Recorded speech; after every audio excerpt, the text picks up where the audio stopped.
ಬೆಳಗಾವಿ ಜಿಲ್ಲೆ ಅಂಕಲಿಗೆ police station ವ್ಯಾಪ್ತಿಯಲ್ಲಿ ಇರುವ ಅಂಕಲಿ ಗ್ರಾಮದಲ್ಲಿ ನಿನ್ನೆ ಭಾನುವಾರ 28/6/2026 ಒಂದು ಖಾಲಿಯಾಗಿರುವ ಬಿಲ್ಡಿಂಗ್ ಕಡೆಯಿಂದ ತುಂಬ ಸಿಕ್ಕಾಪಟ್ಟ ಸ್ಮೆಲ್ ಬರ್ತಾ ಇದೆ ಎಂದು ಜನರಿಗೆ ಹೇಳುವ ಸಂದರ್ಭದಲ್ಲಿ ಹೋಗಿ ಚೆಕ್ ಮಾಡುವಾಗ ಅಲ್ಲಿ ಒಂದು ದೇಹ ಇರ್ತದೆ, ಮೃತಪಟ್ಟಿರುವುದು ಕಂಡು ಬಂದಿರ್ತದೆ.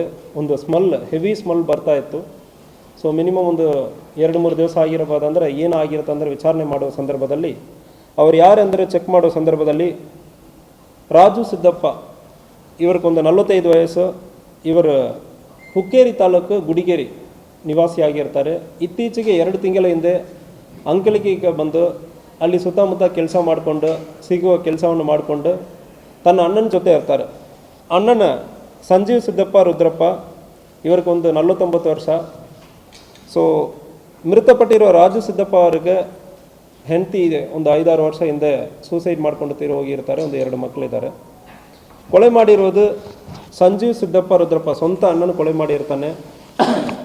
ಇವರಿಗೂ ಕೂಡ ಹೆಂಡತಿ ಒಂದು 15 ವರ್ಷ ಹಿಂದೆ ಹೆಂಡತಿ ಬಿಟ್ಟು ಹೋಗಿರ್ತಾರೆ. ಎಲ್ಲಿ ಕೆಲಸ ಸಿಗುತ್ತದೆ ಅಲ್ಲಿ ಹೋಗೋದು, ಹೋಟೆಲ್ಗಳಲ್ಲಿ ಸರ್ವರಾಗಿ ಕೆಲಸ ಮಾಡೋದು ಮತ್ತು ಬೇರೆ ಬೇರೆ ಕೆಲಸಗಳು ಯಾವುದೋ ಸಿಗುವ ಕೆಲಸ ಮಾಡೋದು, ಮಠಕ್ಕೆ ಹೋಗಿ ಊಟ ಮಾಡಿಕೊಂಡು ಜೀವನ ಮಾಡ್ಕೊಂಡಿರ್ತಾರೆ. ಇತ್ತೀಚೆಗೆ ಅಣ್ಣ ತಮ್ಮ ಇಬ್ಬರು ಕಳೆದ 2 ತಿಂಗಳಿಂದ ಅಂಕಲಿಗೆ ಪೊಲೀಸ್ ಸ್ಟೇಷನ್ ವ್ಯಾಪ್ತಿಯಲ್ಲಿ ಒಂದು ಗೌರ್ಮೆಂಟ್ ಜಾಗದಲ್ಲಿ ಇರುವ ಪಾಲಾಗಿರುವ ಬಿಲ್ಡಿಂಗಲ್ಲಿ ಅಲ್ಲಿ ರಾತ್ರಿ ಬಂದು ಮಲ್ಕೊಳ್ಳೋದು, ಊಟಕ್ಕೆ ಮಠಕ್ಕೆ ಅಲ್ಲಿ ಅಂಕಲಿಗೆಯಲ್ಲಿ ಇರುವ ಮಠಕ್ಕೆ ಊಟ ಮಾಡಿಕೊಂಡು ಸಿಗುವ ಕೆಲಸವನ್ನು ಮಾಡಿಕೊಂಡು ಇಲ್ಲಿ ಮಲಗೋದು ಮಾಡ್ಕೊಂಡಿರ್ತಾರೆ. ಇವ್ರ ಮಧ್ಯದಲ್ಲಿ 2 ಜನ ಮಧ್ಯದಲ್ಲಿ ಒಂದು 2 ಜನಕ್ಕೆ ಸೇರಿ ಒಂದು ಸುಮಾರು 3 ಎಕರೆ ಜಮೀನಿದೆ.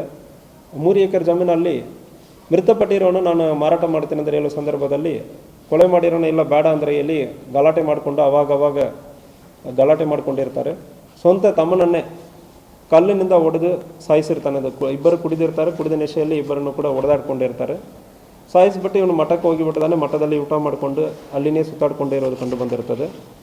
ಸೊ ಅದಾದಮೇಲೆ ವಿಚಾರಣೆ ಮಾಡೋ ಸಂದರ್ಭದಲ್ಲಿ ಅಣ್ಣನೇ ಮಾಡಿರೋದು ಕಂಡು ಬಂದಿರ್ತದೆ. ಸೊ ಪರ್ಸ್ನಲಾಗಿ ನಾವು ಕೂಡ ನಾನು ಮತ್ತು DSP ಇನ್ಸ್ಪೆಕ್ಟರ್ ಎಲ್ಲ ಹೋಗಿ ಸ್ಥಳ ಪರಿಶೀಲನೆ ಮಾಡಿ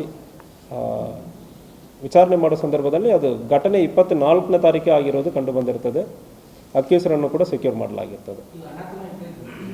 ಅಣ್ಣ ತಮ್ಮ ಇಬ್ಬರೇ, ಅವ್ರಿಗೆ ಫ್ಯಾಮಿಲಿ ಯಾರು ಜೊತೆಗೆ ಇಲ್ಲ, ಇಬ್ಬರಿಗೂ ಫ್ಯಾಮಿಲಿ ಜೊತೆಗೆ ಇಲ್ಲ. ಮೃತಪಟ್ಟಿರೋರಿಗೆ ಹೆಂಡತಿ ತೀರಿ ಹೋಗಿರ್ತಾರೆ. ಕೊಲೆ ಮಾಡಿರೋರಿಗೆ ಹೆಂಡತಿ 15 ವರ್ಷ ಹಿಂದೆನೇ ಹೋಗಿರ್ತಾರೆ, ಬಿಟ್ಟು ಹೋಗಿರ್ತಾರೆ. ಇಬ್ಬರಿಗೆ ಮಕ್ಕಳಿದ್ದಾರೆ, ಬಟ್ ಎಲ್ಲ ಬೇರೆ ಬೇರೆ ಕಡೆ ಇದ್ದಾರೆ. ಇವರಿಬ್ಬರು ಮಾತ್ರ ಒಂದು ಪಾಲಾಗಿರೋ ಬಿಲ್ಡಿಂಗಲ್ಲಿ ಇದ್ದಾರೆ. ಸೊ ಅಲ್ಲಿ ಅವಾಗ ಕುಡಿದು ಗಲಾಟೆ ಮಾಡ್ಕೊಂಡಿರೋ ಸಂದರ್ಭದಲ್ಲಿ ಇಂಥ ಒಂದು ಘಟನೆ ಆಗಿರ್ತದೆ. ಆಸ್ತಿ ಮಾರಾಟ ಒಂದು ಕುಡಿದ ನೆಶೆಯಲ್ಲಿ ಮಾಡಿರೋದು ಇನ್ನೊಂದು ಕಂಡು ಬಂದಿರ್ತದೆ. ಮರ್ಡರ್ ಮಾಡಿಬಿಟ್ಟು ಪಕ್ಕದಲ್ಲಿರೋ ಮಠಕ್ಕೆ ಹೋಗಿ ಅವರು ರೆಗ್ಯುಲರ್ ಆಗಿ ಮಠಕ್ಕೆ ಹೋಗಿ ಊಟ ಮಾಡ್ತಾ ಇರೋದು ಕಂಡು ಬಂದಿರ್ತದೆ. ರೆಗ್ಯುಲರ್ ಆಗಿ ಊಟಕ್ಕೆ ಇಲ್ಲಿ ಅವ್ರಿಗೆ ಅಂದರೆ ಅಡುಗೆ ಮಾಡೋದಕ್ಕೆ ಏನಲ್ಲ, ಹೋಟೆಲಲ್ಲಿ ಹಣಕಾಸು ಇರುವ ಸಂದರ್ಭದಲ್ಲಿ ಹೋಟೆಲ್ಗೆ ಹೋಗೋದು, ಇಲ್ಲಾಂದರೆ ಮಠದಲ್ಲಿ ಹೋಗಿ ಊಟ ಮಾಡೋದು ಕಂಡು ಬಂದಿರ್ತದೆ.